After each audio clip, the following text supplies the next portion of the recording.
अब मेरा next question है रिगार्डिंग वीनस। वीनस जो फेज आता है उसमें हम सोचते हैं full of fun and glamour, हमारी लाइफ में बहुत अच्छा होगा, वेरी गुड एक्टिव प्लैनेट। लेकिन आपने जो बताया उसमें हम मतलब ऐसा लग रहा है कि हमें बहुत सारे चैलेंजेस फेस करने पड़ेंगे। तो मतलब why people should worry about it, about this phase? देखो, you can not paint one planet with a broad brush. Venus is a very tricky planet. Okay, सबसे बड़ी बात तो वीनस कहाँ बैठा आपके चार्ट में, उस पर बहुत कुछ डिपेंड करता है। किस राशि में बैठा उस पर depend. For example 6th house Venus, I have scene trouble. 12th house Venus, I have scene trouble. बाकी जगह okay okay, 10th 11th 9th अच्छे फल देता है, बाकी जगह इट्स ओके ओके।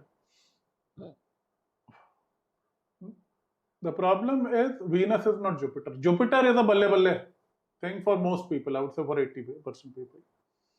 वीनस में क्या होता है, Venus has a dark side. अभी क्या है ना, वेस्टर्न एस्ट्रोलॉजी ने थोड़ा उसको ग्लोरीफाई किया हुआ है कि साहब Venus is the goddess of love.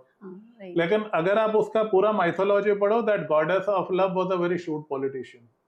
उसने ट्रोजन वॉर करवा दी थी। She was the one who encouraged the prince of Troy to run away with Helen. वो हेलन ऑफ ट्रॉय वाला स्टोरी खड़ा हुआ था। So it was Venus behind the entire drama. So Venus is a planet that can create conflict. It's also the planet of politicians and diplomats. बहुत सारे politicians का आपको Libra लगना मिलेगा, which is ruled by Venus, right? जैसे entrepreneurs में I have seen a very heavy Capricorn, politicians में I have seen very heavy Libra. उसको बहुत glorify किया हुआ है, but there's a dark side to it. Indian mythology में तो बिल्कुल सही दिखा रखा है, इट इज राक्षस गुरु शुक्राचार्य, ओके, जीनियस है, but he has a dark side. Shukra is also the Karaka of Tantra. Yeah? Shukra is the planet जिसने की डार्क साइड की टीम को जितवाया कई बार। Okay. Right?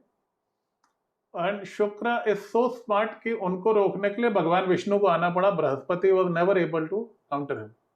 Right?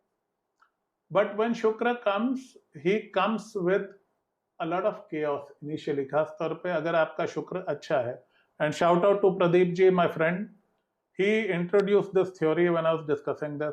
अगर शुक्र अच्छा है तो वीनस पीरियड में बहुत chaos होता है, और जुपिटर बहुत अच्छा है तो कई बार मैंने जुपिटर पीरियड में भी chaos देखा, but Venus takes the cake every time. Venus is the number one when it comes to creating chaos.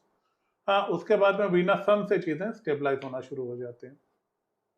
I have scene Venus में डोमेस्टिक लाइफ थोड़ा डावाडोल हो जाती है, मियाँ बीवी खटपट हो जाती है। I have seen cases of hauntings.